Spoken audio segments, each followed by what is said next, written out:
Bom dia, graça e paz, queridos. Que Deus te abençoe. Hoje é domingo, hoje é domingo, graças a Deus. Estamos aí encerrando a semana, a oitava semana. E na quinta-feira, na quinta-feira, veio uma tempestade aqui na minha cidade. Na quinta-feira veio uma tempestade terrível. Não consegui levar meu filho para a escola. E o tempo estava fechado, houve queda de energia, não consegui gravar. Na sexta-feira, também não consegui gravar. No sábado, também não consegui gravar, então fiquei aí 3 dias aí sem gravar a leitura bíblica. E o objetivo é compartilhar com vocês a leitura bíblica, né? Eu não fiz a leitura e também não gravei. E, irmãos, uma coisa uma experiência que eu posso compartilhar com vocês. Uma vez que você se compromete em fazer um plano de leitura da Bíblia, não quebre mais que um dia. Não quebre mais que um dia. Porque eu deixei, por causa da tempestade, das quedas de energia que teve, internet fora na quinta-feira, deixei de gravar. Aí na sexta-feira, desanimou.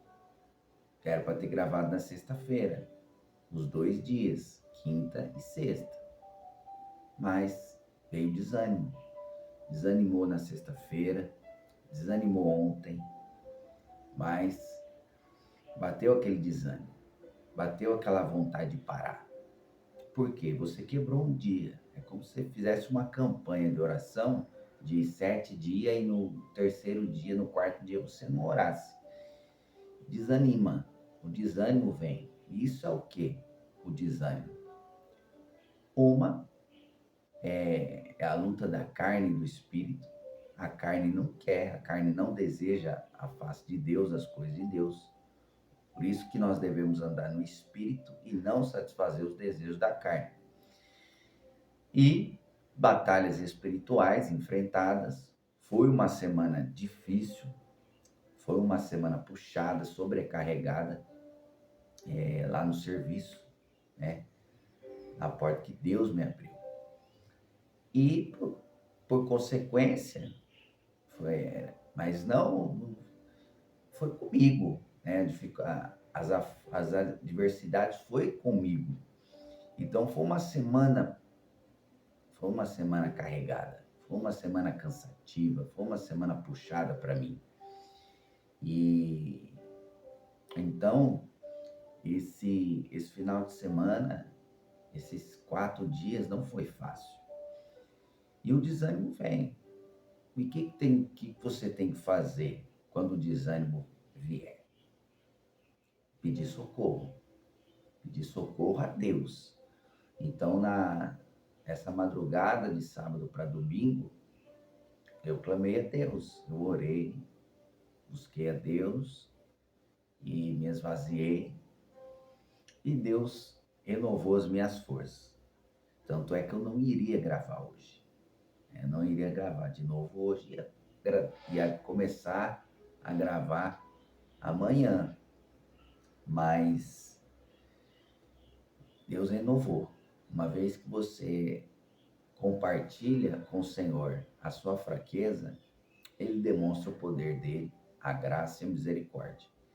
Então hoje, irmãos, nós vamos ter que correr atrás do que a gente deixou para trás aí, né? Então na quinta-feira, eu ia fazer a leitura do capítulo 18 de Números, do 18 ao 20. Na sexta-feira, de Números 21 a 24. E no sábado, Números 25 a 27 e hoje, Números 28 a 30. Então, nesses 4 dias, eu ia fazer a leitura de 12 capítulos. né? Olha só como que ficou longo, como que ficou puxado. Então, vai ficar uma leitura exaustiva. Uma leitura exaustiva, vai ficar cansativo. Mas é melhor eu me cansar lendo as Escrituras do que eu me cansar diante das batalhas, diante das adversidades. Porque se eu me canso diante das adversidades e das batalhas, é porque eu estou querendo lutar sozinho. Eu estou querendo lutar sozinho. Agora, o plano de leitura precisa ser prazeroso para nós. Nós não podemos se cansar de ler a Bíblia. Primeiro porque a Bíblia é a palavra de Deus. A palavra de Deus precisa ser revigorante para nós. Mas uma vez que estávamos há 50 dias, olha só, estávamos há 50 dias consecutivos lendo as Escrituras consecutivos, sem parar, estavam firme, né? Estava firme nesses 50 dias, sem parar. Feriado, sábado, domingo, fazendo. Quando você está acostumado a ler 3, 4 capítulos, quando você está disposto a ler 6, 8, aí sua mente já se cansa. Então, assim, hoje vai ser exaustivo, porque hoje eu vou ter que ler quinta e sexta. Então, hoje eu vou ler do capítulo 18 ao capítulo 24, né? Na verdade, sim, hoje eu vou ler tudo, hoje eu vou ler os 12 capítulos, mas eu vou dar uma pausa. Agora cedo, nós estamos no período da manhã aqui, são 6h30, 7 horas da manhã aqui, no domingo, que era para mim ler do 28 ao 30. Então, o que eu vou fazer? Eu vou ler do 18 ao 24, agora no período da manhã. E no período da tarde, eu vou ler do 25 ao 30, para nós colocar em ordem. Para nós colocar em ordem esse plano de leitura. Para não posso quebrar. Não irei quebrar esse plano de leitura. Vai ficar puxado o dia de hoje. Mas amanhã na segunda-feira, nós vamos estar dando início à semana de número 9. São 52 semanas de propósito. Não podemos parar, né? Não podemos parar, de forma alguma. Não podemos se entregar. O desânimo vem, faz parte. Faz parte. Faz parte do processo. Mas todas as adversidades que vêm, sempre é para revelar algo dentro de nós. E essas dificuldades veio, essas provações veio e revelou algo que estava no meu coração, que Deus precisava tratar. E faz parte do processo de transformação. São coisas são situações que têm que acontecer para revelar a intenção do coração e revelar se você está no centro da vontade de Deus ou não, certo? Então, assim, aconteceu situação, esses 4 dias, revelou, e ontem eu me posicionei diante de Deus, pedindo perdão e pedindo ajuda. Porque o cristão orgulhoso é aquele que não pede ajuda para Deus. E uma coisa que eu aprendi nesses últimos meses é pedir ajuda para Deus. Nessas últimas semanas é pedir ajuda para Deus. É ser humilde e reconhecer que você é limitado. Você é limitado. Eu sou limitado. Nós não somos super-heróis. Nós não somos super-heróis. Então é importante eu deixar claro aqui para vocês. Não foi fácil os 4 dias. Não foi fácil esses 3 últimos dias. Tanto aqui em casa, quanto no trabalho, né? E tanto é que se refletiu nesse plano de leitura. Então, assim, temos que vigiar, temos que vigiar. É importante não ser quebrado. Um dia, se você quebrar um dia, no outro dia você já vai sentir o peso. E agora, e hoje, ó, estamos aí findando essa semana 8ª, temos que correr atrás aí desses capítulos aí que ficou para trás. Nós não podemos pular e nem podemos desistir. Amém? Então é importante e o seu comportamento, a sua atitude, o seu comportamento após esse processo, o que vai acontecer após isso? Veio o desânimo? Há um tempo determinado para todas as coisas. Veio o desânimo? Veio o desânimo. O que você vai fazer? Você vai desistir? Ou você vai retomar as forças, pedir ajuda para Deus, falar, Senhor, me ajuda, vamos retomar e vamos dar continuidade. Aí que tá. Qual vai ser o seu comportamento? Desistir? Parar? Cancelar? Ou dar continuidade? É importante nós dar continuidade. Então, estou sendo bem realista com você, bem transparente com vocês, porque o inimigo é sujo. O inimigo é sujo. São situações que acontecem na nossa vida que é para provar a nossa fé, a nossa fidelidade para com Deus e se estamos firmados nele ou não. Então, graças a Deus que estou aí, Deus restaurou as minhas forças e estou aí disposto, pronto aí para dar continuidade nesse plano de leitura. Mas precisava compartilhar com vocês, ser realista com vocês. Não é fácil. Não é fácil. É um desafio para a minha vida. E eu acredito que se você está me acompanhando, é um desafio para a tua vida. E lutas vêm. Dificuldades virão. E eu não vou esconder as dificuldades com vocês. Eu vou ser transparente com vocês. Por quê? A verdade, ela reina. A verdade, ela está acima, ela sobrepuja, né, o engano, a mentira. Então, o importante é ser transparente e verdadeiro. Mostrar para vocês a realidade de um cristão, de um servo de Deus que está aí estudando, lendo as Escrituras. Como que funciona isso? Porque tem tantos recém-convertidos que acham que é mil maravilhas, que são um mar de rosas. Não, não é bem assim.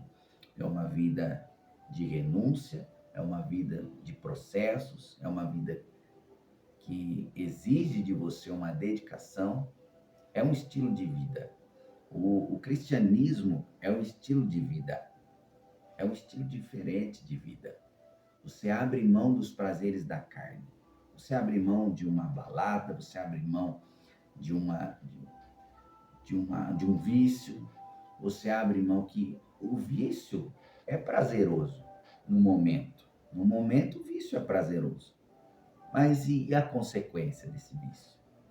De uma bebida, de droga, de sexo, de prostituição. São prazeres da carne. Mas a Bíblia fala para nós viver no Espírito e não satisfazer os desejos da carne. Então, o cristianismo é uma vida de renúncia. É uma vida de renúncia que não nos faz super-heróis.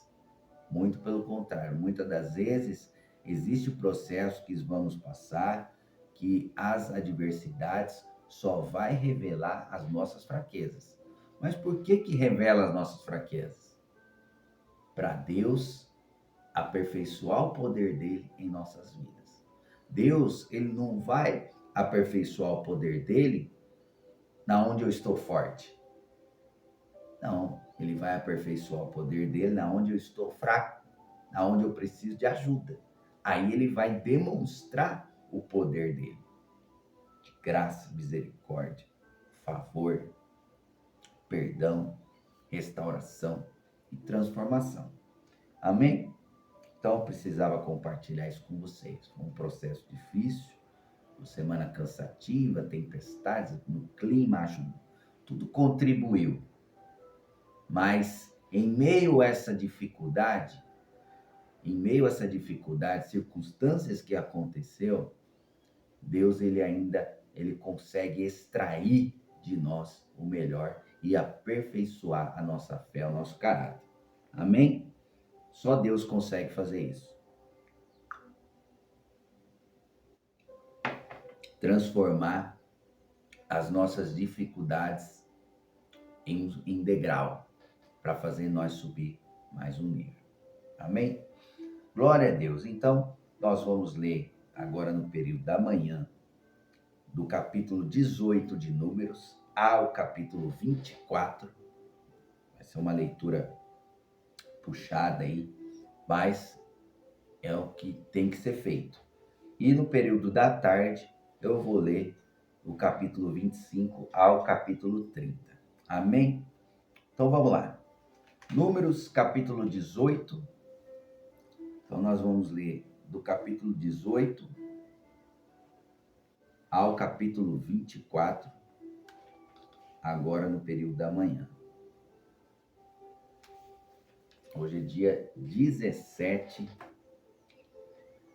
Hoje é dia 17, né? Então, 17 de setembro. Então, nós vamos ler aí do capítulo 18 ao capítulo 24. São aí 6 capítulos, né? 6 capítulos que vamos ler. Amém. Estávamos lendo de 2 a 3 capítulos, mas por conta dessa dificuldade aí que teve, nós vamos ler hoje os 12 capítulos, 6 no período da manhã e 6 no período da noite, da tarde. Amém? Vamos lá? Vamos orar?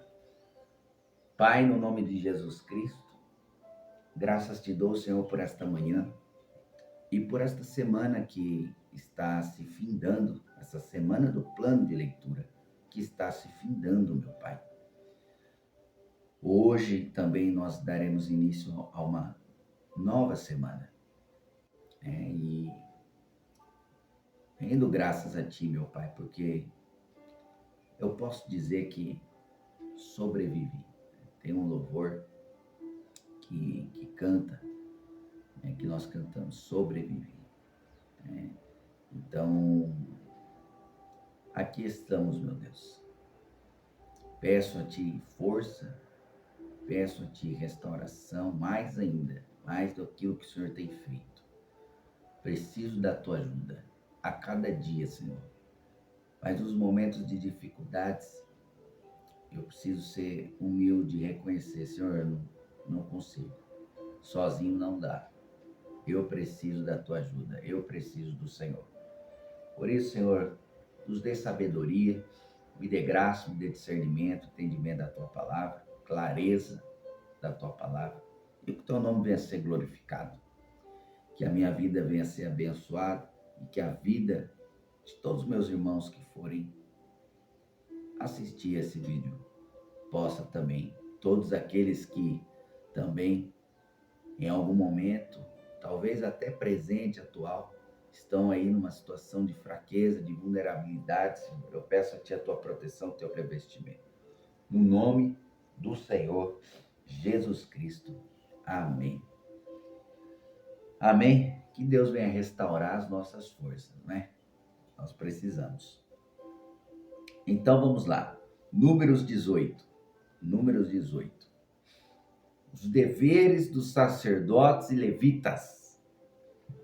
O Senhor disse a Arão: você, seus filhos e seus parentes da tribo de Levi serão responsabilizados por quaisquer ofensas relacionadas ao santuário.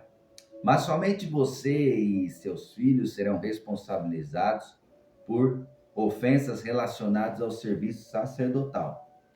Traga seus parentes da tribo de Levi, a tribo de seus antepassados, para ajudarem você e seus filhos a cumprir o serviço diante da tenda da aliança.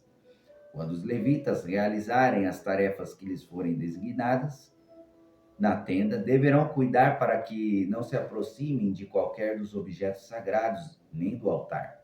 Se o fizerem, tanto eles como vocês morrerão.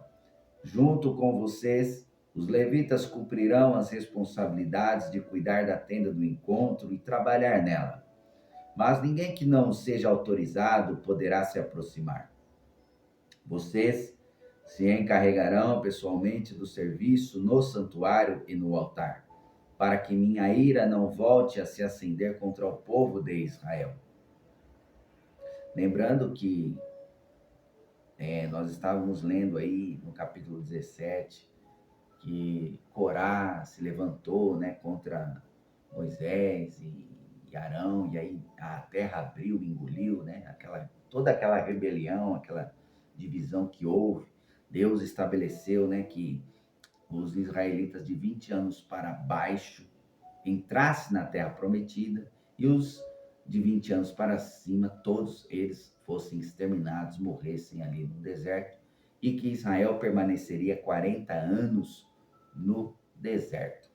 Foi estipulado isso por conta da rebeldia, por conta das reclamações, das murmurações, da ingratidão e do coração estar voltado para o Egito ainda. Deus prometendo a terra prometida, Deus libertou o povo, estava no deserto, já estava perto da terra da promessa, porque Deus pede para Moisés enviar os espias lá para espiar, e os espias ficam 40 dias espiando a terra de Canaã, volta, e aí 10 espias vão dar mau testemunho, vão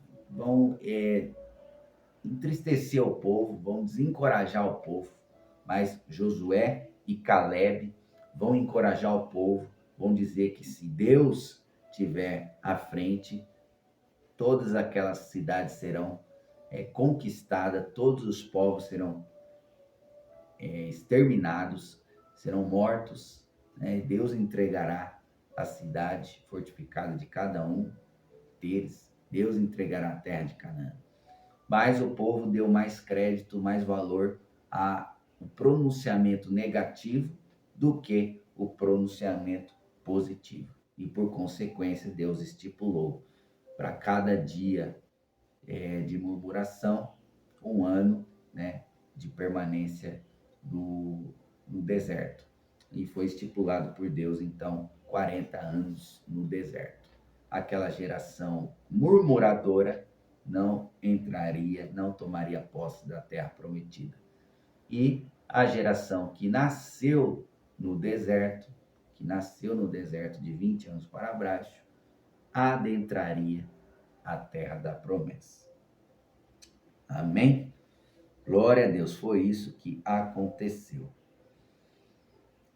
Então vamos lá, vocês se encarregarão pessoalmente do serviço no santuário e no altar, para que minha ira não volte a se acender contra o povo de Israel. Eu mesmo escolhi dentre todos os israelitas, seus parentes, os levitas, como presente para você, consagrados ao Senhor para o serviço da tenda do encontro. Mas você e seus filhos, os sacerdotes, devem se encarregar pessoalmente de todo o serviço sacerdotal relacionado ao altar e ao que está por trás da cortina interna. Eu lhes dou o serviço sacerdotal como um presente. Qualquer pessoa não autorizada que se aproximar do santuário será morta. Era bem radical. Olho por olho, dente por dente, sim, sim. Não, não. Não é? Vamos lá. A lei precisava, a cultura do reino, a cultura de Deus precisava ser estabelecida na nação. Deus estava formando a nação, Deus estava formando o povo. Então a cultura do reino de Deus precisava ser inserida, que é justiça. A base do trono de Deus é justiça. Deus é amor? Deus é amor, mas a base do trono, que sustenta o trono de Deus, é a justiça.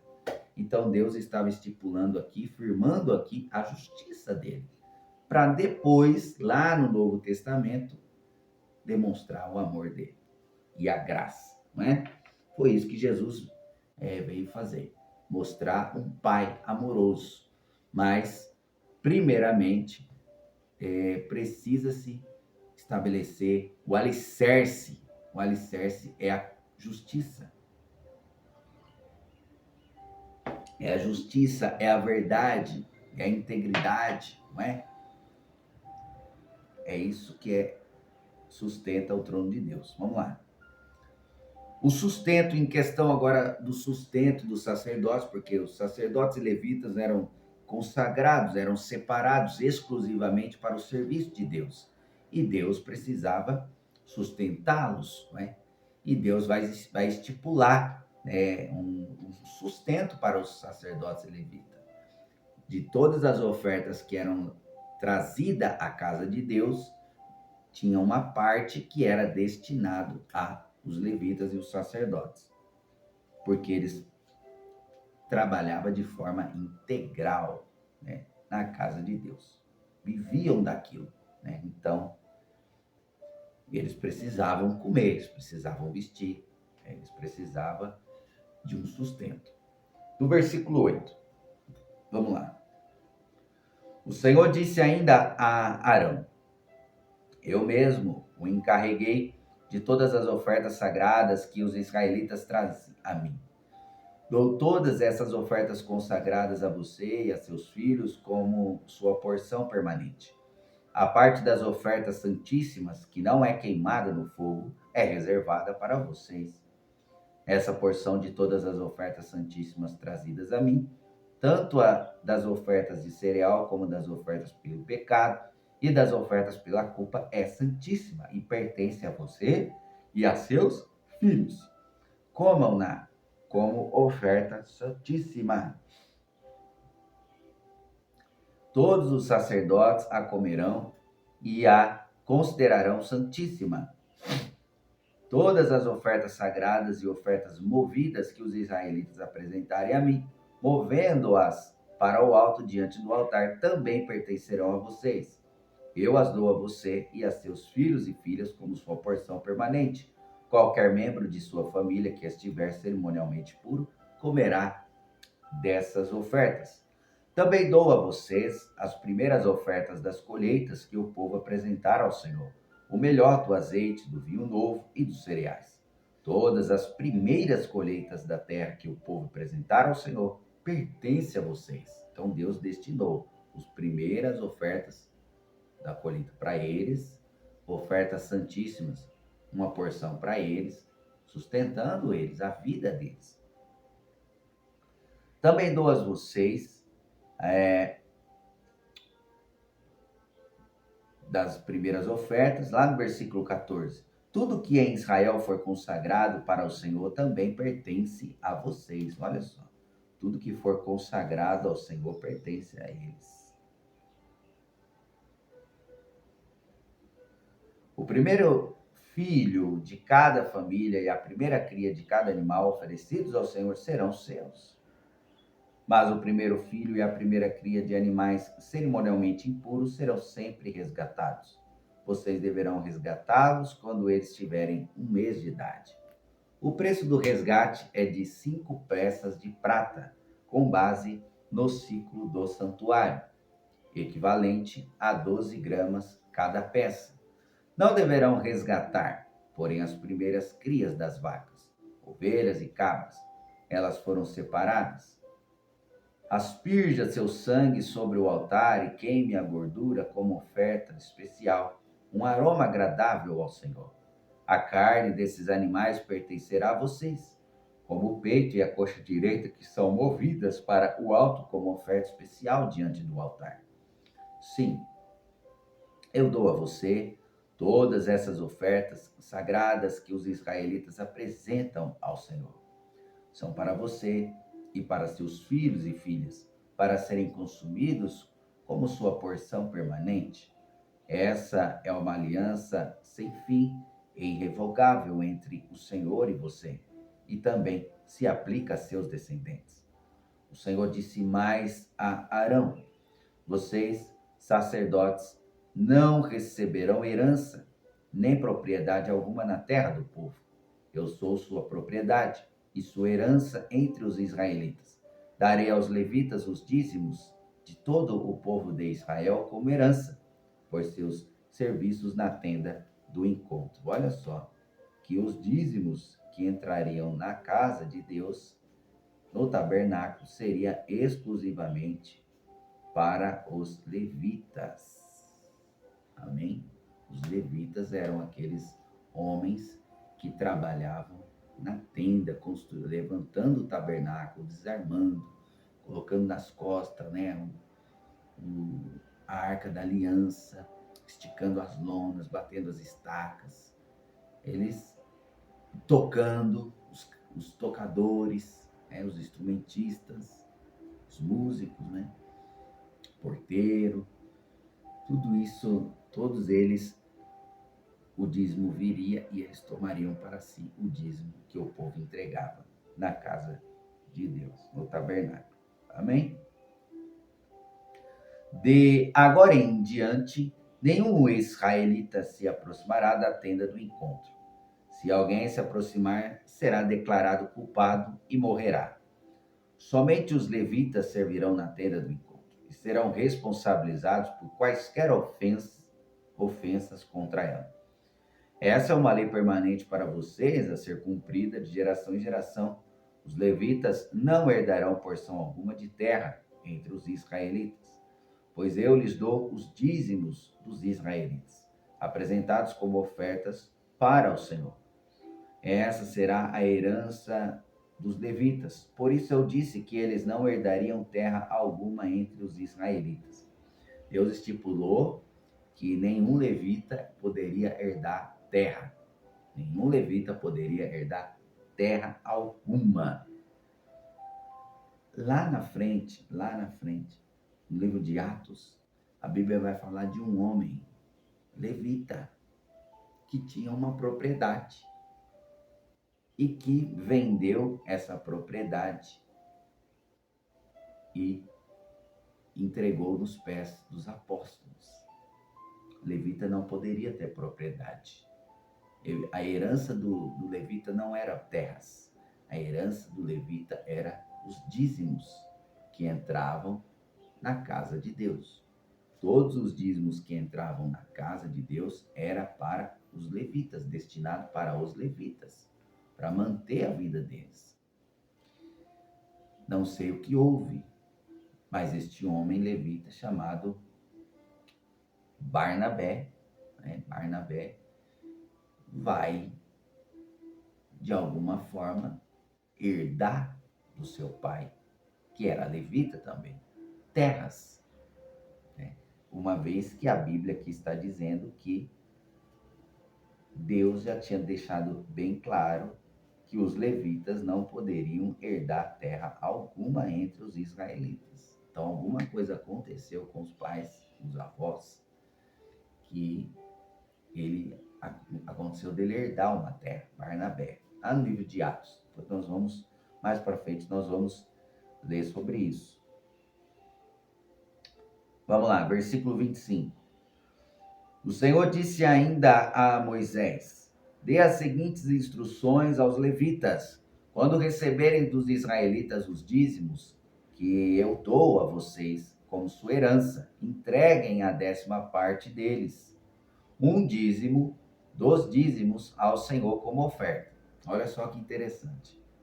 O levita, como ele não tinha herança, em relação aos outros israelitas, as outras tribos, eles recebiam o dízimo, porque os israelitas dizimavam ao Senhor. Esses dízimos eram destinados aos levitas. Os levitas tomavam para si o dízimo que o povo entregava para Deus na casa de Deus. Desse dízimo que o povo entregava, que os levitas pegavam para si, eles tiravam a 10ª parte e dizimavam ao Senhor. Então era um dízimo do dízimo. Eles recebiam o dízimo do povo para si e dizimavam a Deus. Repassavam para o Senhor a 10ª parte. Um dízimo dos dízimos ao Senhor como oferta. Então, eles dizimavam como oferta ao Senhor. Está aqui, Senhor, recebemos o dízimo do povo e agora, como oferta, eu entrego a 10ª parte ao Senhor. Olha que interessante, o dízimo do dízimo. Essa será considerada sua oferta das colheitas, como se fosse o primeiro cereal de sua eira, ou do vinho de sua prensa de uvas. Apresentem a 10ª parte do dízimo recebido dos israelitas como oferta para o Senhor. Essa é a porção sagrada do Senhor e vocês devem apresentá-la ao sacerdote Arão. Entreguem ao Senhor as melhores porções de todas as ofertas sagradas que receberem. Dê também as seguintes instruções aos levitas. Quando apresentarem a melhor parte como sua oferta, ela será considerada como se tivesse vindo de sua própria eira ou de sua própria prensa de uvas. Quer dizer, ela vai representar uma colheita, como se você tivesse uma terra, um vinhedo, uma eira. Como eles não tinham, então aquela oferta estava representando algo que eles não possuíam, certo? Está aqui uma oferta, está representando uma terra que eu não possuo, mas está aqui, ó, a oferta.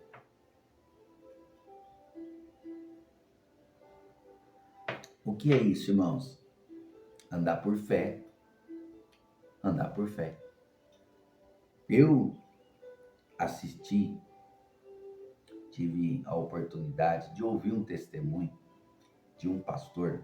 Eu não conheço pessoalmente, conheço apenas pelos vídeos, pelas pregações.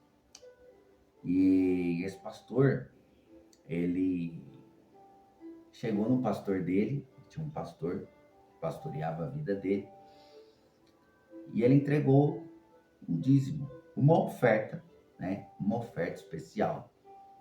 E era uma oferta de 3.000 reais. E o pastor dele perguntou, o que é esse valor aqui? E ele falou assim, pastor, esse valor de 3.000 reais é um dízimo que eu quero entregar para o Senhor todo mês. Eu não recebo esse valor por mês para poder entregar o dízimo de 3.000, que seria 30.000 reais de salário, né? Eu não recebo esse salário. Mas por fé, eu estou aqui diante do Senhor e peço para o pastor orar, para ligar no céu, isso que estou ligando agora na terra.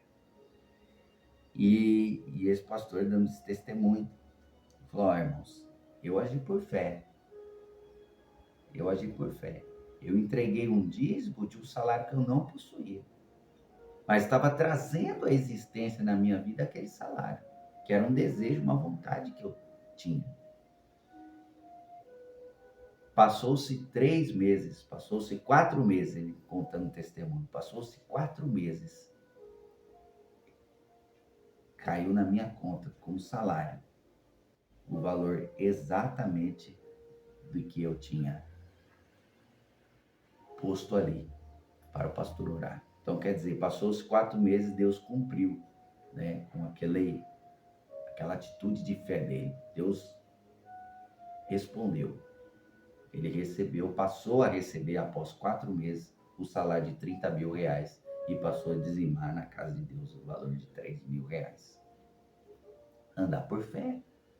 Andar por fé. E aqui nós aprendemos que a oferta que os levitas, os dízimos que os levitas recebiam, tomavam para si, abençoados por Deus. E eles dizimavam. Eles davam a 10ª parte como se eles tivessem terra. de certa forma, é uma atitude de fé. Se nós pegarmos e aplicarmos na nossa vida, Senhor, eu não recebo 4.000 reais por mês, mas está aqui, 400 reais, é o meu dízimo. Eu quero declarar isso sobre a minha vida esse ano, que eu vou, em nome de Jesus, passar a dizimar esse valor na casa de Deus. E é extraordinário o testemunho dele. Pastor, o nome deles, pastor muito bem conhecido na internet aí, e no meio cristão, é o pastor Júnior Trovão. Eu ouvi esse testemunho dele e Deus operou coisas sobrenaturais na vida desse homem de Deus. Não tive ainda a oportunidade de conhecê-lo pessoalmente, mas tenho acompanhado as pregações dele e ele contou esse testemunho, me chamou a atenção por justamente ter lido esse pedacinho aqui, esse versículo específico aqui. Amém? Glória a Deus. É o dízimo dos dízimos. Dê também as seguintes instruções aos levitas. Quando apresentarem a melhor parte como sua oferta, ela será considerada como se tivesse vindo de sua própria eira ou de sua prensa de uvas. Você e suas famílias comerão desse alimento onde quiserem, pois é a recompensa do seu serviço na tenda do encontro. Não serão considerados culpados por aceitarem os dízimos, desde que entreguem a melhor porção aos sacerdotes.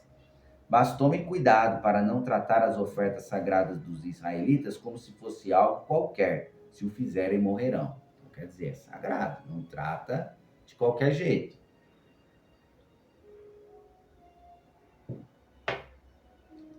Glória a Deus. Capítulo 19 vai falar sobre a novilha vermelha e a água da purificação.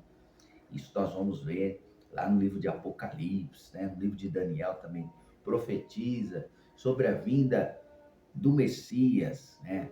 Aquela aparição de Jesus Cristo com os anjos, assentado no cavalo branco, e a igreja, lá em Israel. Isso vai acontecer, isso vai acontecer. Na guerra, vai ter a guerra do Armagedon, né? Onde as nações entrarão em conflito contra Israel. Todas as nações, todos os exércitos das nações vão invadir Israel, e aí Jesus Cristo vai vir para defender Israel com os anjos e com a igreja. Isso nós vamos ver também lá no livro de Daniel, no livro de Apocalipse. No livro de Daniel como uma profecia, né, relacionada ao fim dos tempos, e também lá no livro de Apocalipse como uma revelação do que irá acontecer. E não está, não vai demorar para isso acontecer. O cenário já está, sendo preparado para tudo isso acontecer. Daqui a alguns meses, daqui a alguns anos, aí a igreja será arrebatada. O dia e a hora ninguém sabe. Somente os escolhidos, aqueles que forem arrebatados, saberão. Não serão pegos de surpresa. Todos aqueles que servem a Jesus Cristo em obediência, que andam em obediência a Deus, esses sim saberão. Esses saberão, não serão pegos de surpresa. Serão pegos de surpresa aqueles que estão acomodados, aqueles que estão dormindo, aqueles que estão distraídos com as coisas do mundo, serão pegos de surpresa. E aí vai ficar. Não vai ser arrebatado, não vai ser levado para os ares no encontro com Cristo. Amém? Vamos lá. Novilha vermelha. Vamos aprender sobre a novilha vermelha. Capítulo 19. O Senhor disse a Moisés e Arão: esta é uma prescrição da lei que o Senhor ordenou. Diga aos israelitas que tragam até vocês uma novilha vermelha. Glória a Deus. Novilha vermelha. Um animal perfeito, sem defeito, sobre o qual nunca tenha sido colocada a canga de um arado. Entregue a novilha ao sacerdote Eliazar. ele a levará para fora do acampamento. E na presença dele, a novilha será morta. A novilha vermelha seria levada fora do acampamento e seria morta na presença do sacerdote. Eleazar pegará com o dedo um pouco do sangue e dele aspergirá 7 vezes na direção da tenda do encontro. A novilha inteira, couro, carne, sangue e excremento será queimada na presença de Eleazar, o sacerdote. Então ele pegará um pedaço de madeira de cedro, um ramo de ísopo e um pouco de fio vermelho e os lançará no fogo onde a novilha estiver sendo queimada. Madeira de cedro, ramo de ísopo e um pouco de fio vermelho. Tem um mistério por detrás disso.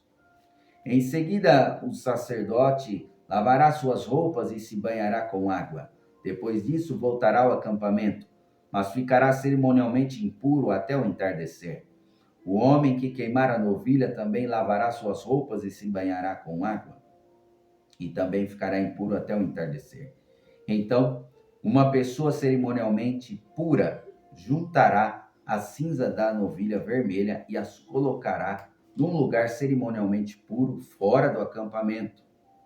Elas ficarão guardadas ali para que a comunidade de Israel as use na cerimônia da água de purificação para a remoção dos pecados. Então, as cinzas da novilha vermelha seria utilizada para a água da purificação, da remoção, para a remoção dos pecados.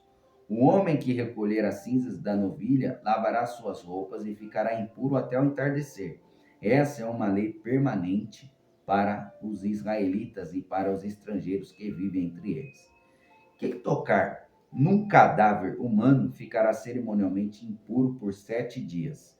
No terceiro dia e no sétimo dia, ele se purificará com água da purificação. Então estará puro. Juntamente com a água da purificação, um pouquinho das cinzas da novilha vermelha. Mas, se não seguir esse procedimento no terceiro e no sétimo dia, continuará impuro mesmo depois do sétimo dia. Quem toca num cadáver e não se purifica corretamente, contamina o tabernáculo do Senhor e será eliminado do povo de Israel. Permanecerá impuro, uma vez que a água da purificação não foi aspergida sobre ele.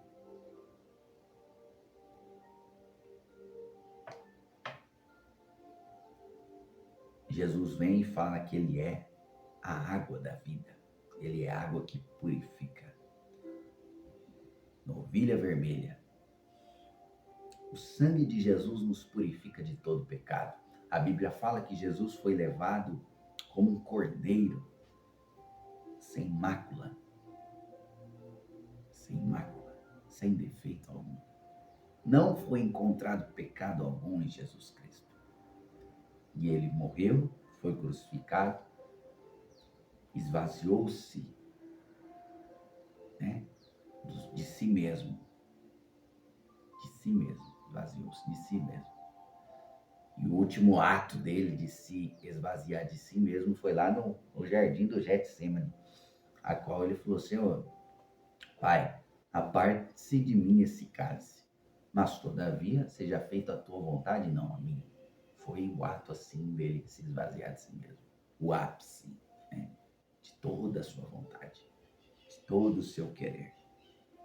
Amém? Louvado seja Deus, irmãos. Vamos lá.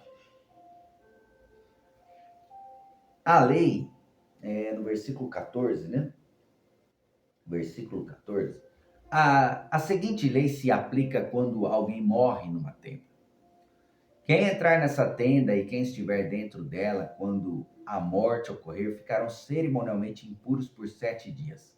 Qualquer vasilha que não tiver sido tampada também ficará contaminada. Se ao andar pelo campo, alguém tocar no cadáver de uma pessoa morta, a espada, ou que tenha morrido de causas naturais, ou tocar num osso humano ou num túmulo, ficará impuro por 7 dias. E aí Deus leva o profeta Ezequiel num vale de ossos secos. Olha isso, mistério, né? Para remover a contaminação, coloquem parte das cinzas do holocausto de purificação num jarro e derramem água corrente por cima. Então, uma pessoa cerimonialmente pura pegará um ramo de ísopo e o molhará na água. Em seguida, aspergirá a água sobre a tenda, sobre todos os seus utensílios e sobre as pessoas que estavam na tenda. Fará o mesmo com a pessoa que tocou num osso humano ou num morto, ou em alguém que morreu de causas naturais ou que tocou num túmulo. No terceiro e no sétimo dia, a pessoa cerimonialmente pura aspergirá água sobre quem estiver contaminado. Porque cerimonialmente pura? Porque não há um justo sequer na terra. É uma cerimônia. A cerimônia a torna ela pura. Não que de fato, verdadeiramente era pura, porque ela era pecadora. Mas no cerimonial tornava ela pura.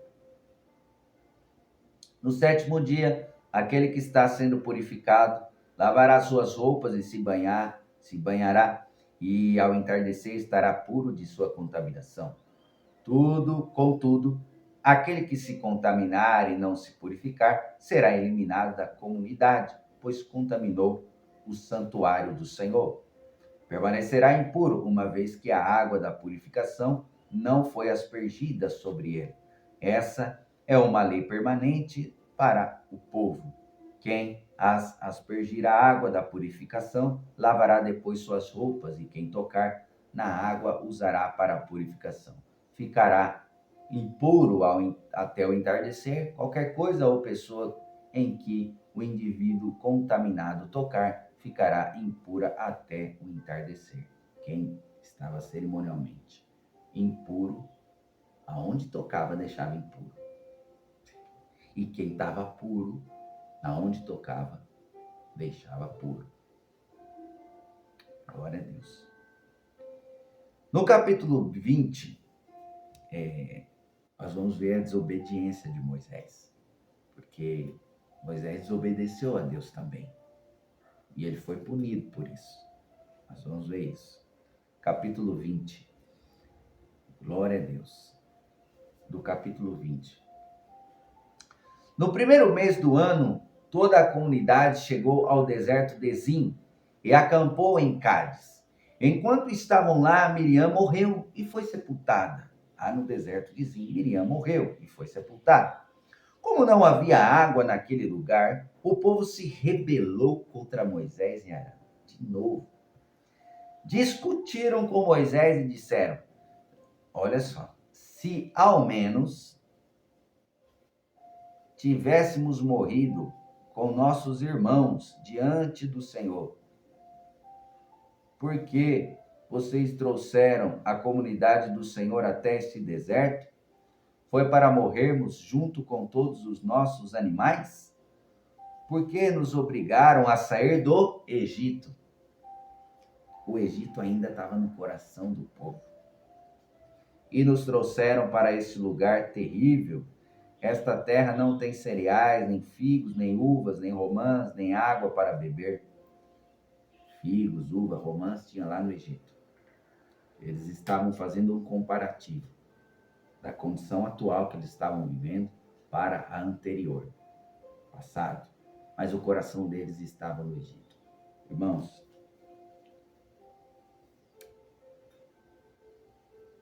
quando Jesus Cristo vem ao nosso encontro e nos resgata do lamaçal do pecado, nos tira do mundo de trevas e escuridão, que é o mundo do pecado, que é o pecado, a prática do pecado. O que acontece?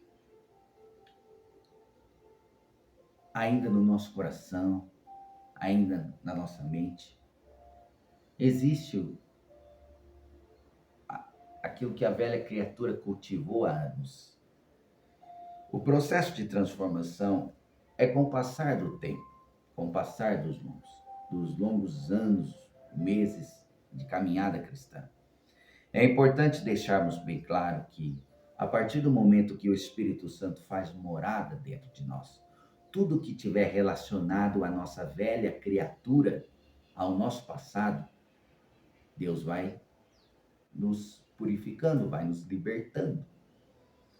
À medida que nós vamos caminhando, vamos perseverando, vamos buscando a face de Deus, vamos buscando estar no centro da vontade de Deus, as adversidades vêm e revelam o que está em oculto aqui dentro do nosso coração, aquilo que é referente ao nosso passado, à nossa velha criatura. E isso nós vamos descobrindo com o passar do tempo, irmãos. Tem pessoas que, quando descobre, se entrega e volta, desanima e volta para o mundo, sabe? Nos últimos 3 dias, eu descobri que tinha algo dentro do meu coração relacionado ao meu passado, relacionado à minha vida de pecado, de prática de pecado, no mundo ímpio. E aí Deus precisou tratar comigo.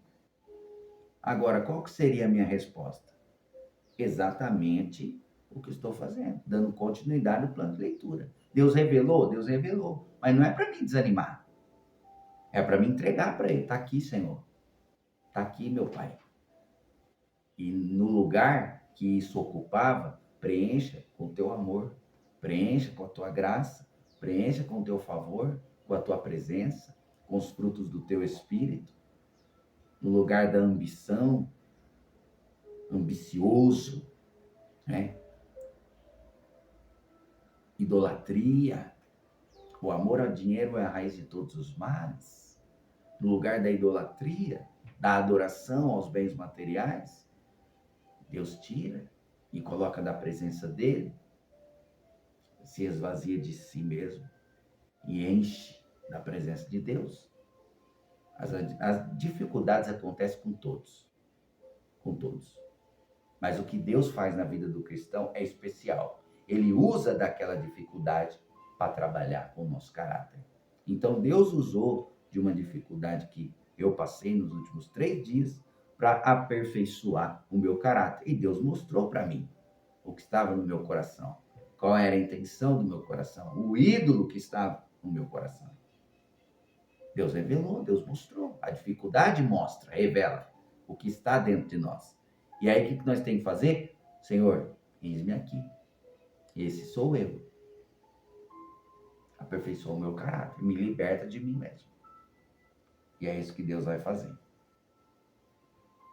Então, Israel, o Egito, estava no coração do povo ainda. Por isso que Deus tinha deixado bem claro que aquela geração não iria tomar posse da terra da promessa. Por quê? Não receberam de bom grado aquilo que estava vivendo. Coluna de nuvem durante o dia, coluna de fogo durante a noite para aquecer, o frio cortante no deserto, o calor intenso, havia uma coluna de nuvem para refrescar, né, aquela caminhada rumo à terra prometida. Tinha água, Deus liberava a água da rocha. Rocha em meio ao deserto, irmãos? Não dá, né? Vamos lá. Maná durante a manhã e codorna durante a tarde. Tinha alimento, era suprido. As vestes não envelhecia, os sapatos não terminavam, não quebravam, não arrebentavam, os sapatos duravam, crescia junto com o corpo, as vestes também cresciam junto com o corpo. Então, mas mesmo assim, a presença de Deus gloriosa descendo, falando com Moisés, Moisés entregando o recado para o povo, não bastava isso, toda essa situação. Ainda tinha o Egito no coração do povo. Então, o coração do povo não era voltado para Deus. O meu coração é voltado para Deus. E quando Deus revela, quando as dificuldades revelam o que está no coração, o que eu tenho que fazer? Senhor, me perdoa, tem misericórdia de mim, Pai. Me liberta. Tira isso de dentro de mim. Me ajuda. Me ajuda, Deus. porque sozinho eu não sou capaz. Vamos lá, versículo 6. Moisés e Arão se afastaram do povo e foram até a frente da tenda do encontro, onde se prostraram com o rosto em terra. Então a presença gloriosa do Senhor lhes apareceu e o Senhor disse a Moisés: Você e Arão peguem a vara e reúnam todo o povo. Enquanto eles observam, falem aquela rocha ali, e dela jorrará água. Vocês tirarão água suficiente da rocha para matar a sede de toda a comunidade. Moisés fez conforme o Senhor havia ordenado. Pegou a vara que ficava guardada diante do Senhor e em seguida ele e Arão mandaram chamar o povo para se reunir em frente da rocha. Todos esses anos, Moisés batia com o cajado na rocha. Ele batia, pegava o cajado dele, feria a rocha e saía água. Nesse dia que Deus mudou a situação, Deus pediu para Moisés e Arão falar com a rocha. E aí Moisés vai reunir o povo. E Moisés já estava de saco cheio, né, irmãos? Ouçam seus rebeldes, gritou Moisés. Será que é desta rocha que teremos de tirar água para vocês? Então Moisés levantou a mão e bateu na rocha 2 vezes com a vara. E jorrou muita água. Assim toda a comunidade e todos os seus animais beberam até matar a sede. Pior que o duro, irmãos, que aconteceu de ter saído água. Era para ele falar. E ele foi lá e bateu. E aí jorrou água. Mas o Senhor, no versículo 12, versículo 12, o Senhor, porém, disse a Moisés e Arão: Uma vez que vocês não confiaram em mim, para mostrar minha santidade aos israelitas, não os conduzirão à terra que eu lhes dou. Por isso aquele lugar ficou conhecido como Meribá, pois ali os israelitas discutiram com o Senhor e ali ele mostrou sua santidade entre eles. É uma pena, né? Ficou ali 40 anos no deserto, junto com o povo, suportando as afrontas, suportando as murmurações do povo, e não entra na terra da promessa. Por quê? Deus, ele olhou para o povo, ele olhou para o pecado do povo e não olhou para Deus. Ele deixou de olhar para Deus. E aí, quando você deixa de olhar para Deus, você vê as dificuldades, você se revolta. Você se revolta. Sabe, as pessoas não contribuem, não fazem, nada acontece. E aí você passa a olhar para o povo, fica revoltado, começa a quebrar princípios. Era para Moisés falar com a rocha, ordenar, liberar uma palavra de ordem. O povo viria aquilo e glorificaria a Deus. Porque ele já não estava mais batendo, já não era mais a força dele, já era a palavra dele. Isso iria revelar para o povo que o poder da palavra. Que se o povo lá na frente, na terra de Canaã, liberasse uma palavra em direção ao teu inimigo, o inimigo cairia por terra. Mas não, ele não santificou a presença de Deus. Por isso, por punição, ele não entra na terra da promessa. É injusto? Não, é justo. Ao longo dos anos, Deus mostrando que a base do seu trono é a justiça. Deus fundamentando a cultura do reino.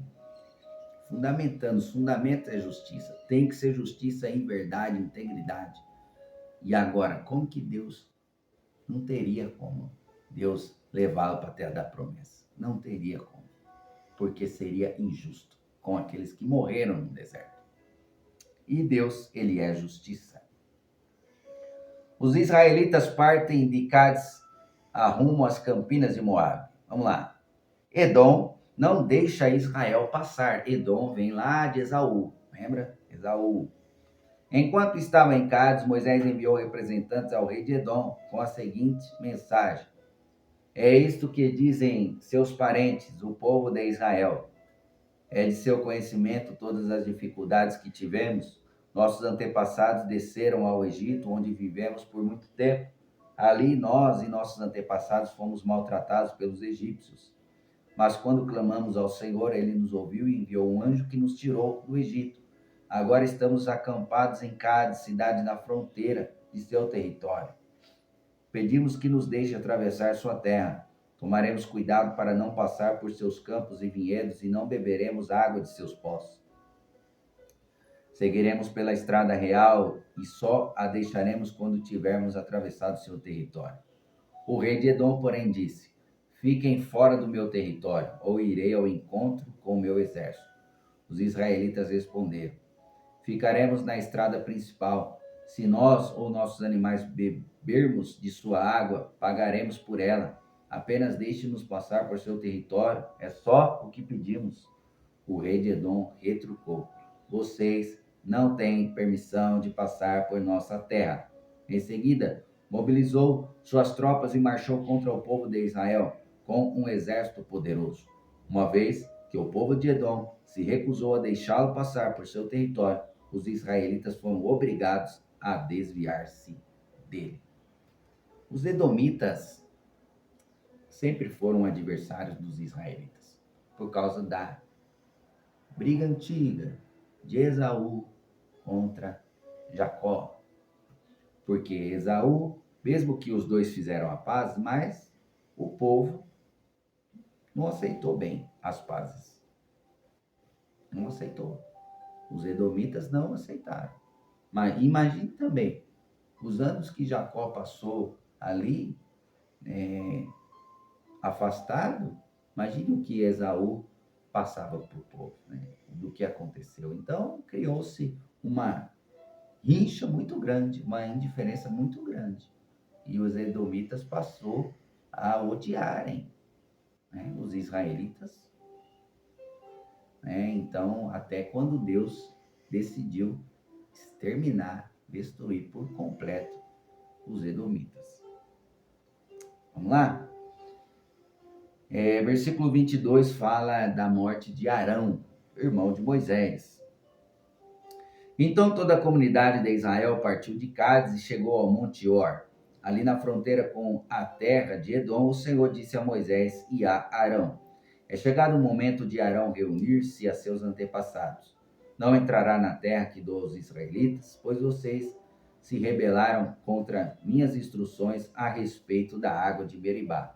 Você vê que a atitude de Arão de ter construído o bezerro de ouro não o condenou, não o impedia dele ir para a terra de Canaã.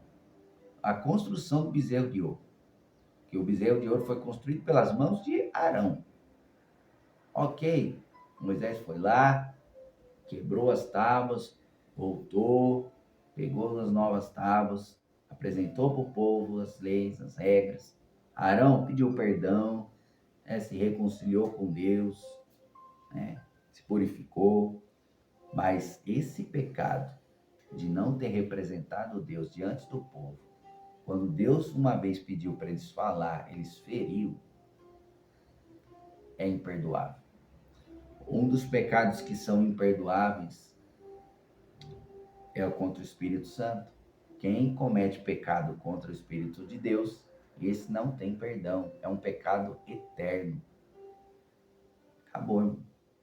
Não adianta ir para a igreja, não adianta oração, jejum.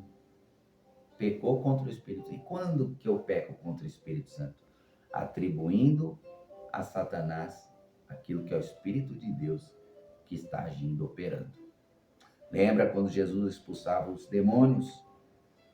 um dos fariseus e mestre da lei, falou: ele expulsa demônio pelo príncipe do Beelzebul, pelo príncipe dos demônios. E aí Jesus entrega essa mensagem: pecar contra o Pai, contra o Filho, há perdão, mas pecar contra o Espírito de Deus, esse não tem perdão, é imperdoável. Porque o Espírito Santo é sensível. Então nós devemos tomar muito cuidado, muito cuidado. Porque se você pecar contra o Espírito Santo, atribuindo ao diabo aquilo que pertence ao Espírito de Deus, já está condenado. É direto para o inferno, sem pagar pedágio, é sem parar. Vamos lá.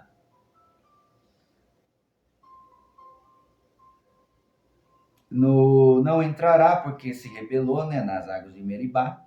Agora leve Arão e seu filho Eleazar ao Monte Or. Em seguida, tire as roupas sacerdotais de Arão e coloque-as em Eleazar, seu filho. Arão morrerá ali e se reunirá aos seus antepassados. Moisés fez conforme o Senhor lhe ordenou. Os três subiram juntos ao Monte Or, enquanto toda a comunidade observava. No topo, Moisés tirou as roupas sacerdotais de Arão e as colocou em Eleazar, filho de Arão. Então Arão morreu no alto do monte. E Moisés e Eleazar desceram. Quando a comunidade percebeu que Arão havia morrido, todo o povo de Israel lamentou sua morte por 30 dias. Olha só, ele morreu nu diante da presença de Deus. Por quê? Não honrou a Deus. Era da vontade de Deus ele ter tomado posse da terra de Canaã, mas por ele não ter honrado, por ele ter cometido aquele grave pecado, grave erro, ele não entrou, foi punido por isso. Agora nós vamos entrar no capítulo 21 ao capítulo 24. Nós vamos começar a ver algumas situações que vão acontecer com Israel no deserto. Amém? E aqui, no capítulo 21, o primeiro confronto que Israel vai ter, como exército, como sendo o exército de Deus. Vai ter a primeira vitória, a primeira guerra e a primeira vitória. No capítulo 21. Quando o rei cananeu de Arade, que vivia no Negueb, soube que o povo de Israel se aproximava pelo caminho que atravessava Atarim, ele os atacou e capturou alguns deles. Então o povo de Israel fez o seguinte voto ao Senhor: se entregares este povo em nossas mãos, destruiremos completamente todas as suas cidades. O Senhor ouviu o pedido do povo de Israel e lhes deu vitória sobre os cananeus. Os israelitas os destruíram completamente e também suas cidades. Desde então, aquele lugar passou a ser chamado Ormá. Em seguida, partiram do Monte Or e tomaram o caminho para o Mar Vermelho, a fim de contornar a terra de Edom. Mas o povo ficou impaciente e começou a se queixar contra Deus e contra Moisés. Mais uma vez. Por que você nos tirou do Egito para morrermos aqui no deserto? Aqui não há o que comer, nem o que beber, e detestamos este maná horrível. Ixi, olha a murmuração do povo, irmãos.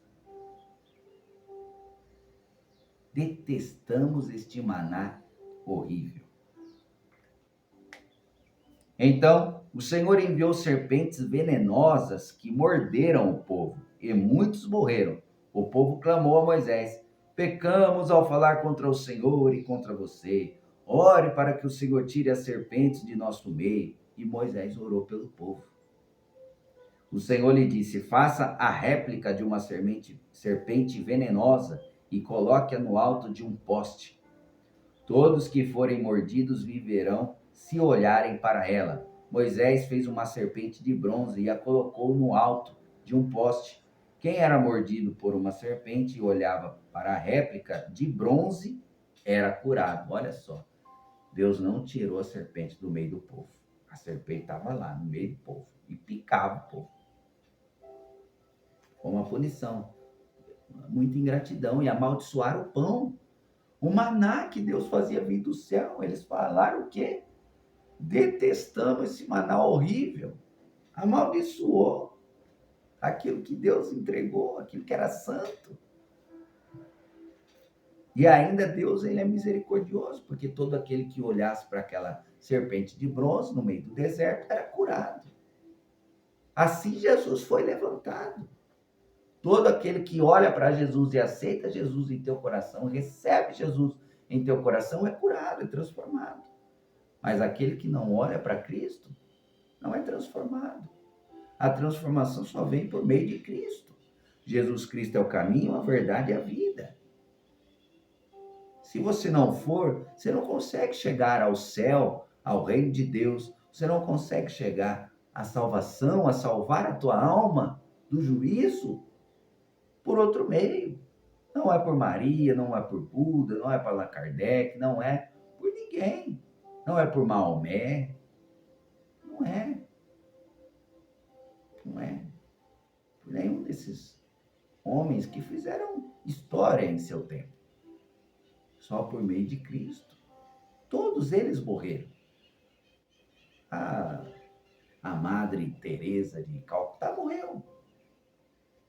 O Papa Francisco, o Papa Francisco está vivo, né? O João Paulo II morreu, né? Allan Kardec morreu.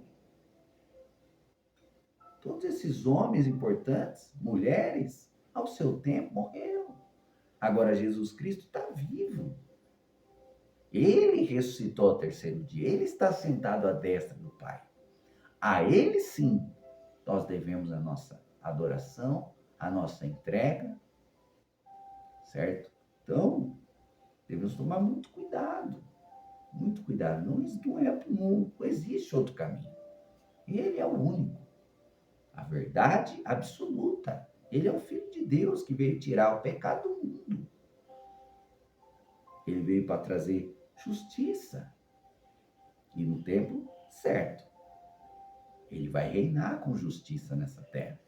Aí serão novos céus e nova terra. Amém? Tudo aquilo que o homem estragou, Jesus Cristo vai vir e vai pôr no lugar. Deus vai pôr tudo em ordem. Vai restaurar a terra. Vai ser uma nova terra. Um novo céu. Amém? Glória a Deus. E todo aquele que olhava para aquela serpente de bronze era curado. Os israelitas viajaram para Obote e acamparam ali. Depois seguiram para Ijé-Abarim, no deserto, na fronteira leste de Moabe. De lá, viajaram para o vale do ribeiro de Zered, onde acamparam. Em seguida, partiram e acamparam do outro lado do rio Arnon, na região deserta, junto ao território dos amorreus. O rio Arnon é a fronteira que separa os moabitas dos amorreus. Por isso, o livro das guerras do Senhor fala sobre Vaeb, na região de Sufá, e os riachos do rio Arnon, e os riachos que se estendem até o povo de Ar, na fronteira de Moabe. De lá os israelitas viajaram até Beer, o poço onde o Senhor disse a Moisés: reúna o povo, que eu lhes darei água. Ali os israelitas entoaram esta canção: jorre, ó poço, sim, cantem seus louvores, cantem a respeito desse poço, que príncipes cavaram, que líderes abriram com seus cetros e cajados. Então saíram do deserto e passaram por Mataná, Naaliel e Bamote. Depois seguiram para o vale de Moabe, onde fica o monte Pisga. Do pico deste monte se vê o deserto. O povo de Israel enviou representantes a Seom, rei dos amorreus, com a seguinte mensagem: permita-nos atravessar sua terra. Teremos cuidado de não passar por seus campos e vinhedos e não beberemos água de seus poços. Seguiremos pela estrada real e só a deixaremos quando tivermos atravessado seu território. O rei Seom, porém, não os deixou atravessar seu território. Em vez disso, mobilizou todo o seu exército e atacou o povo de Israel no deserto. A guerra ocorreu em Jaza, e o povo de Israel massacrou pela espada os amorreus e ocupou seu território desde o rio Arnon até o rio Jaboque. Avançaram apenas até a fronteira com os amonitas, pois a divisa era fortificada. O povo de Israel capturou todas as cidades dos amorreus e se estabeleceu nelas, incluindo Hesbom e os vilarejos ao redor. Hesbom era a capital de Seom, rei dos amorreus. Ele havia derrotado o rei moabita anterior e tomado todas as suas terras até o rio Arnon. Por isso, os poetas dizem a seu respeito: venham a Hesbom, que ela seja reconstruída, que seja restaurada a cidade de Seom. Fogo saiu de Hesbom, uma chama da cidade de Seom. Consumiu a cidade de Ara em Moabe e destruiu os governantes do altos do Arnon. Que aflição os espera, povo de Moabe? Então, estão arruinados, adoradores de Camus. Camus entregou seus filhos como refugiados, suas filhas como prisioneiras a Seom, o rei amorreu. Nós os aniquilamos, desde Hesbom até Dibom. Nós os exterminamos até lugares distantes como Nofá e Medebá.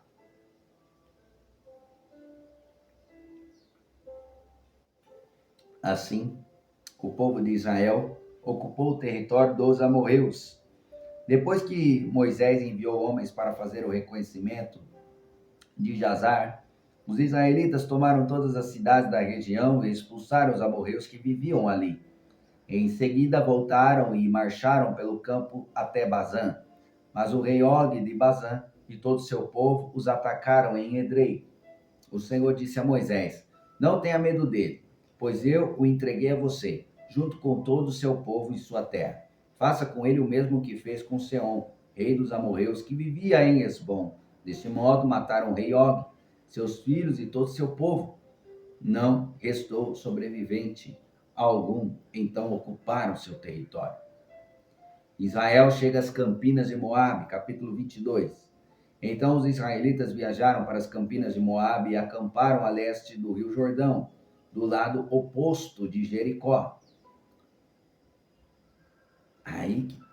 Essa história é interessante, irmãos. Nós vamos ver que o rei de Moabe vai mandar buscar um profeta chamado Balaão, vai comprar ele para amaldiçoar o povo de Israel. É interessante essa história. Vamos lá. Balaque, filho de Zippor, viu tudo que o povo de Israel havia feito aos amorreus. Quando os moabitas viram como os israelitas eram numerosos, ficaram apavorados. Disseram aos líderes de Midian: essa multidão devorará tudo que estiver à vista, como um boi devora o capim no pasto. Então Balaque, que era rei de Moabe, enviou mensageiros para chamar Balaão, filho de Beor, que vivia em Petor, em sua terra natal, perto do rio Eufrates.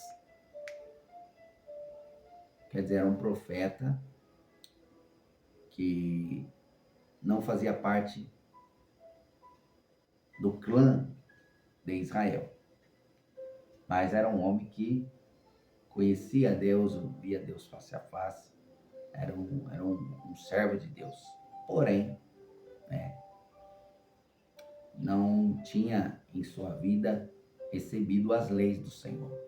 Era um estrangeiro, mas que servia a Deus, que era profeta do Senhor. Porém, não tinha princípios, não respeitava princípios aí impostos por Deus. Vê? Sua mensagem dizia assim, para o rei Balaão.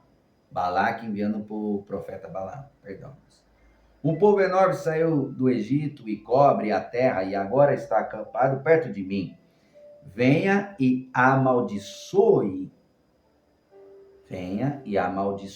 este povo, pois é poderoso demais para mim. Então, quem sabe, poderei derrotá-lo e expulsá-lo da terra. Sei que bênçãos vêm sobre aqueles que você abençoa e maldições caem sobre aqueles que você amaldiçoa. Porque o profeta Balaão era representante de Deus, era a boca de Deus na terra. Os mensageiros de Balaque, líderes de Moabe e Midian, partiram levando o valor necessário para pagar Balaão, a fim de que ele amaldiçoasse Israel. Chegaram aonde Balaão estava e lhe transmitiram a mensagem de Balaque. Passaram a noite aqui, disse Balaão. Passem a noite aqui, disse Balaão. Pela manhã eu lhes direi que orientação recebi do Senhor. E os oficiais de Moabe permaneceram com Balaão. Naquela noite Deus veio a Balaão e lhe perguntou: quem são os seus visitantes? Balaão respondeu a Deus: Balaque, filho de Zippor, rei de Moabe, me enviou a seguinte mensagem: um povo enorme saiu do Egito e cobre a terra. Venha e amaldiçoe este povo. Então, quem sabe, poderei enfrentá-lo e expulsá-lo da terra. Mas Deus disse a Balaão: olha a resposta de Deus: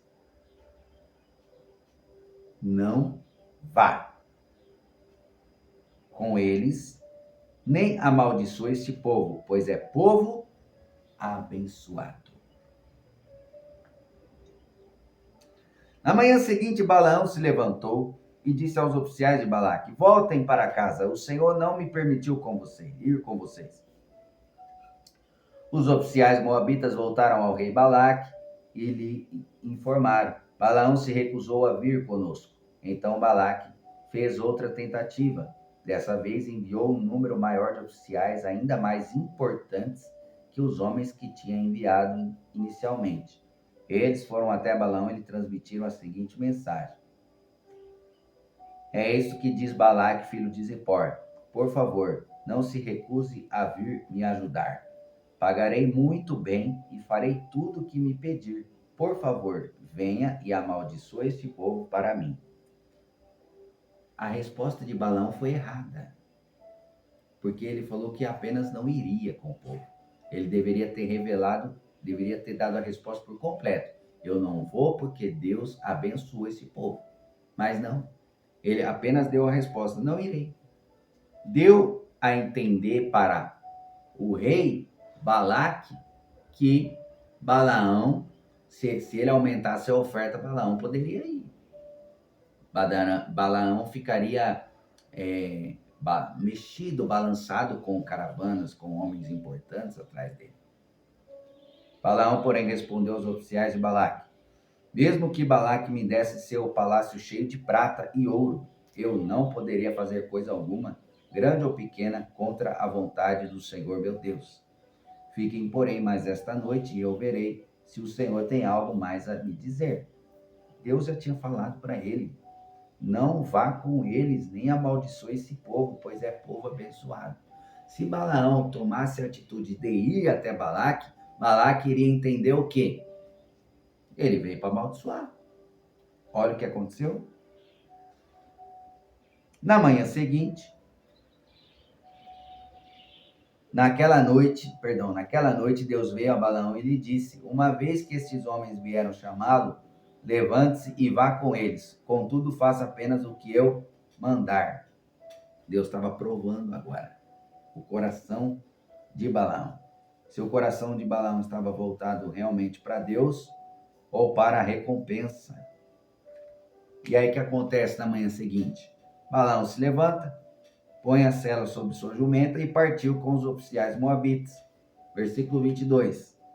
A ira de Deus se acendeu, porque Balaão foi com eles, de modo que enviou o anjo do Senhor para se opor no caminho e impedir sua passagem. Enquanto Balaão ia montado na jumenta, acompanhado por 2 servos, a jumenta de Balaão viu o anjo do Senhor em pé no caminho, segurando uma espada. A jumenta se desviou do caminho e saiu para um campo, mas Balaão bateu nela e fez voltar para o caminho. A jumenta estava vendo o anjo, mas Balaão estava tão cego, que não viu o anjo. Por quê?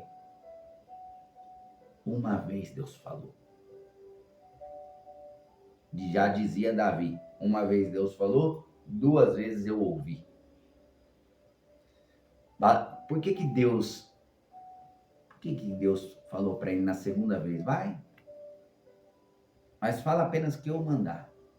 Deus estava provando Balaão. Balaão estava sendo provado por Deus. Tanto é que a ira do Senhor se acende contra ele. Por quê? Qual era a resposta dele? Qual que deveria ser a resposta dele? A mesma. Então, Deus não quer que eu vou. Não posso ir. A ida dele traria a seguinte resposta para Balaque: eu aceito os seus presentes. Eu aceito a sua oferta. Então, o anjo do Senhor se opôs num lugar onde o caminho se estreitava entre os muros de 2 vinhedos. Quando a jumenta viu o anjo do Senhor, tentou passar pelo espaço apertado e espremeu o pé de Balaão contra o muro, pois por isso Balaão bateu nela outra vez. Por que espremeu o pé? Porque, a primeira vez o anjo vem, se opõe no caminho e ele vai para o campo. Está falando que o trajeto que ele estava fazendo, a caminhada, o caminhar dele, a trajetória dele estava errado diante de Deus, que era para ele voltar. Na segunda vez, a jumenta vai lá para um caminho estreito. Está falando o quê? Caminho estreito, apertado, só para um. E aí o que acontece? A jumenta espreme o pé de Balaão no muro. Machuca. Qual que era a correção de Deus? Não é apenas o seu trajeto que está torto, a sua caminhada também está torta. Que os pés falam de caminhada. Então o anjo do Senhor foi mais adiante no caminho e se opôs num lugar estreito demais para a jumenta passar, seja pela direita ou pela esquerda. Quando a jumenta viu o anjo, ela se deitou, apesar de Balaão ainda estar montado. Num ataque de raiva, Balaão a espancou com uma vara. Num ataque de raiva, ataque de fúria. Então o Senhor fez a jumenta falar. Curioso isso, né, irmãos? O que eu lhe fiz para você me bater 3 vezes? Perguntou ela a Balaão. Você me fez de tolo, gritou Balaão. Se eu tivesse uma espada, mataria você. Mas eu sou a mesma jumenta que você montou a vida toda, disse ela. Alguma vez eu fiz algo parecido? Não, respondeu Balaão. Ainda de ser um profeta cego, ainda é doido, porque respondeu a jumenta. Então o anjo do Senhor abriu os olhos de Balaão, e ele viu o anjo do Senhor em pé no caminho, segurando a espada. Balaão curvou a cabeça e se prostrou diante dele com o rosto em terra. Por que você bateu 3 vezes na jumenta? Perguntou o anjo do Senhor. Eu vim para impedir sua passagem.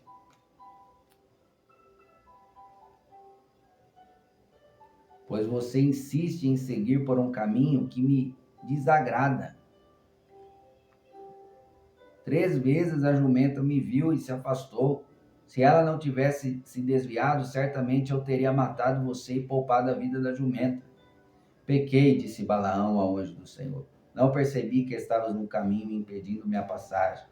Se te opões à minha viagem, voltarei para casa. O anjo do Senhor disse a Balaão: vá com os homens, mas fale apenas o que eu lhe disser. Balaão seguiu viagem com os oficiais de Balaque. Quando o rei Balaque soube que Balaão estava a caminho, saiu para se encontrar com ele numa cidade moabita, junto ao rio Arnon, na fronteira de seu território.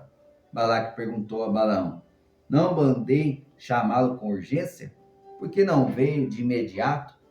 Não acreditou em mim quando eu disse que lhe daria uma grande recompensa? Balaão respondeu: agora estou aqui, mas não posso falar o que bem entender. Transmitirei apenas a mensagem que Deus puser em minha boca. Então Balaão acompanhou Balaque até Quiriate-Uzote. Ali Balaque sacrificou bois e ovelhas e mandou entregar porções de carne a Balaão e aos oficiais que estavam com ele. Na manhã seguinte, Balaque subiu com Balaão até Bamote Baal. De lá podiam ver uma parte do povo. Vamos lá. No capítulo 23, nós vamos ver a primeira mensagem que Balaão vai liberar de maldição. Ele vai querer, ele vai ter a intenção de liberar uma palavra de maldição. E nós vamos ver que o Espírito de Deus vai transformar a maldição em bênção. Vamos ver? No capítulo 23, nós vamos ler a primeira mensagem de Balaão. Versículo 1. Balaão disse a Balaque: construa aqui 7 altares e prepare 7 novilhos e 7 carneiros. Balaque seguiu as instruções de Balaão e os dois ofereceram um novilho e um carneiro em cada altar. Então, Balaão disse a Balaque: fique aqui junto aos holocaustos enquanto eu vejo se o Senhor virá ao meu encontro. Depois lhe direi o que ele me revelar. Em seguida subiu sozinho até o poço de um monte sem vegetação, e Deus veio ao encontro dele. Balaão disse: prepararei 7 altares e ofereci um novilho e um carneiro em cada altar. O Senhor deu a Balaão uma mensagem para o rei Balaque e disse: volte até onde Balaque está e transmita-lhe esta mensagem. Balaão voltou e encontrou o rei junto aos holocaustos e com ele todos os líderes de Moabe. Esta foi a mensagem que Balaão transmitiu. Balaque me trouxe desde Arã. O rei de Moabe me trouxe dos montes do leste. Venha, disse ele, amaldiçoe Jacó para mim. Venha e anuncie a condenação de Israel. Mas como posso amaldiçoar aqueles que Deus não amaldiçoou? Como posso condenar aqueles que o Senhor não condenou? Do alto dos rochedos eu os vejo, dos montes os observo. Vejo um povo que vive só, separado das outras nações. Quem pode contar os descendentes de Jacó, tão numerosos quanto o pó? Quem pode contar ao menos 1/4 de Israel? Que eu morra com os justos, que eu morra como os justos, que meu fim seja como o deles. Então o rei Balaque disse a Balaão: o que você me fez? Eu o trouxe aqui para amaldiçoar meus inimigos, em vez disso você os abençoou. Balaão respondeu: como eu poderia transmitir algo diferente daquilo que o Senhor pôs em minha boca? Quer dizer, foi Deus que pôs na boca dele. Não foi a vontade de Balaão abençoar. A vontade de Balaão era amaldiçoar, mas Deus colocou na boca de Balaão a bênção para o povo. A segunda mensagem de Balaão. Então Balaque lhe disse: venha comigo a outro lugar. Dali você verá outra parte do povo, mas não ele todo. Amaldiçoe dali o povo. Então Balaque levou Balaão ao campo de Zofim, no alto do monte Pisga. Construiu ali 7 altares e ofereceu um novilho e um carneiro em cada altar. Presta atenção, irmãos. Balaque vai levar Balaão para o lugar para amaldiçoar. Ele vai levantar 7 altares e vai sacrificar. Isso era uma adoração ao ídolo dele. Balaque estava adorando um ídolo dele. Havia-se uma adoração ao ídolo dele, desses sacrifícios, certo? Aí, Balaão, ele já vai para aquele outro ponto do território para amaldiçoar. Balaque já deixou bem claro: vem comigo para amaldiçoar esse povo. E uma vez que Balaão vai, ele já ia com a intenção de amaldiçoar. E participa ainda de um ritual. Participa de um ritual de sacrifício de animais para um ídolo que Balaque adorava. Olha só a postura desse profeta Balaão.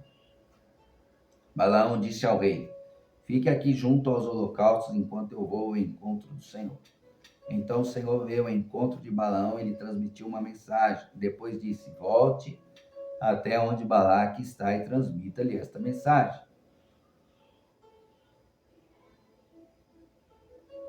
Balaão voltou e encontrou o rei junto aos holocaustos, e com ele todos os oficiais de Moabe. O que o Senhor disse? Perguntou Balaque. Esta foi a mensagem que Balaão transmitiu. Levante-se, Balaque, e preste atenção. Ouça-me, filho de Zippor. Deus não é homem para mentir, nem ser humano para mudar de ideia. Alguma vez ele falou e não agiu? Alguma vez prometeu e não cumpriu? Ouça, recebi ordem de abençoar. Deus abençoou e não posso anular sua bênção. Quando ele olha para Jacó, não vê maldade alguma. Olha só, Deus olhando para Israel não vê maldade alguma. Mas Israel só murmurava, Israel só reclamava, Israel amaldiçoava o pão de maná, o maná amaldiçoava. Israel era tão desobediente, mas aos olhos de Deus, Deus não via maldade. Pois o Senhor seu Deus está com eles, foi aclamado como seu rei. Deus os tirou do Egito, ele é forte como o boi selvagem. Encantamento algum pode tocar Jacó, magia alguma tem poder contra Israel. Então, toda vez que estava sendo sacrificados os animais, havia-se um encantamento, havia-se uma magia que estava sendo feito contra o povo. Agora se dirá a respeito de Jacó: vejam o que Deus fez por Israel. Esse povo se levanta como leoa, como leão majestoso que desperta. Não descansa enquanto não devora a presa. E bebe o sangue dos que foram mortos. Então Balaque disse a Balaão: pois bem, se não os amaldiçoar, pelo menos não os abençoe. Mas Balaão respondeu: não lhes avisei que faria apenas o que o Senhor me ordenasse? A terceira mensagem. O rei Balaque disse a Balaão: venha, e eu levarei a mais um lugar. Quem sabe Deus se agrade de que você os amaldiçoe dali. Olha que desobediência, irmãos. Balaque levou Balaão até o topo do monte Peor, de onde se vê o deserto. Mais uma vez Balaão disse a Balaque: construa 7 altares e preparem 7 novilhos e 7 carneiros. Balaque seguiu as instruções de Balaão e ofereceu um novilho e um carneiro em cada altar. Quando Balaão percebeu que o Senhor se agradava de abençoar Israel, não recorreu à adivinhação como antes. Espírito maligno de adivinhação. Não recorreu à adivinhação. Quando ele sacrificava, ele estava invocando o espírito de adivinhação. Para o quê? Amaldiçoar o povo. Espírito de adivinhação é demônio. Que lá no livro de Atos, se não me falha a memória, capítulo 16, vai falar sobre a menina Paulo e Silas, uma jovem que tinha um espírito de adivinhação, estavam falando: aí vem o homem de Deus, aí meu servo do Deus Altíssimo, vou apresentar a mensagem de Cristo. Paulo vai lá e expulsa aquele espírito maligno de adivinhação que estava naquela jovem, né? E foi preso, né? Paulo e Silas foram presos por causa desse espírito de adivinhação. Em vez disso, voltou-se em direção ao deserto, onde viu o povo de Israel acampado de acordo com suas tribos. Então o Espírito de Deus veio sobre Balaão e ele transmitiu a seguinte mensagem. O Espírito de Deus só veio sobre Balaão porque ele não recorreu aos demônios. Ele não recorreu aos demônios. Se ele tivesse recorrido aos demônios, o Espírito de Deus não viria sobre a vida dele. Esta é a mensagem de Balaão, filho de Beor.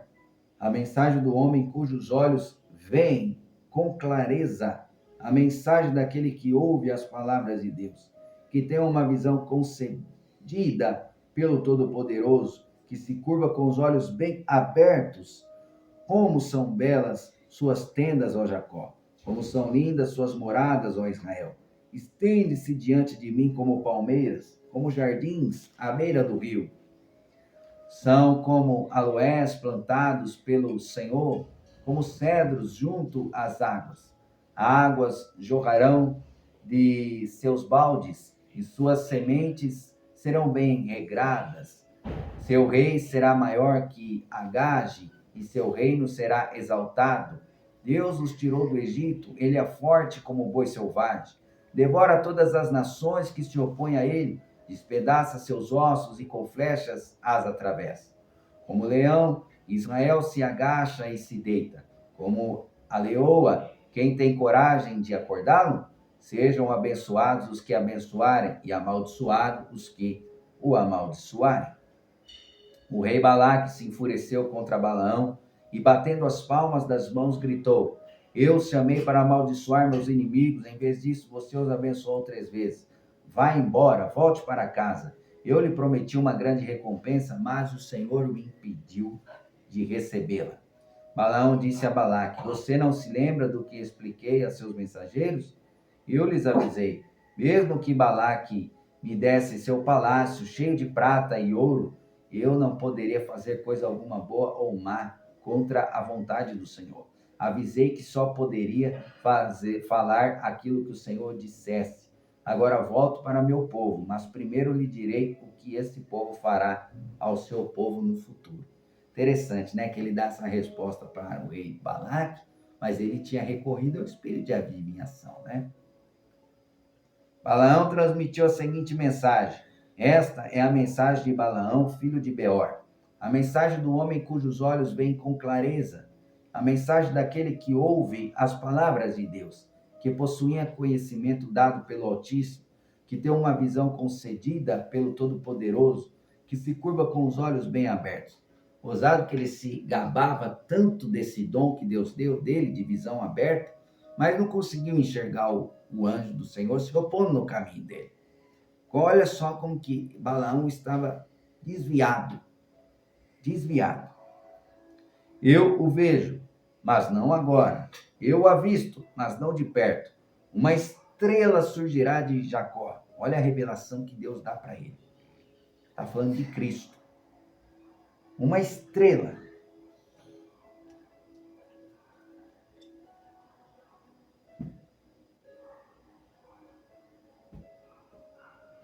Uma estrela surgirá de Jacó, um cetro se levantará de Israel. O cetro está falando de rei, autoridade. Esmagará a cabeça do povo de Moabe. Quem esmagaria a cabeça da serpente? Jesus. Ele esmagaria a cabeça da serpente, a serpente picaria o calcanhar de Cristo. E rachará o crânio dos descendentes de Sete. Tomará posse de Edom e conquistará seu inimigo, Seir, enquanto Israel marcha adiante em triunfo. De Jacó surgirá um governante que destruirá os sobreviventes de Ar. Então Balaão olhou na direção do povo de Amaleque e transmitiu a seguinte mensagem. Amaleque era a primeira de todas as nações, mas seu destino é a destruição. Em seguida, Balaão olhou na direção dos queneus e transmitiu a seguinte mensagem. Sua habitação é segura, seu ninho está apoiado nas rochas. Os queneus, porém, serão destruídos quando Assur os levar prisioneiros. Quer dizer que a Assíria, o rei Assuero, os assírios, aquele que vem do rei Assuero, entraria e tomaria posse daquele povo.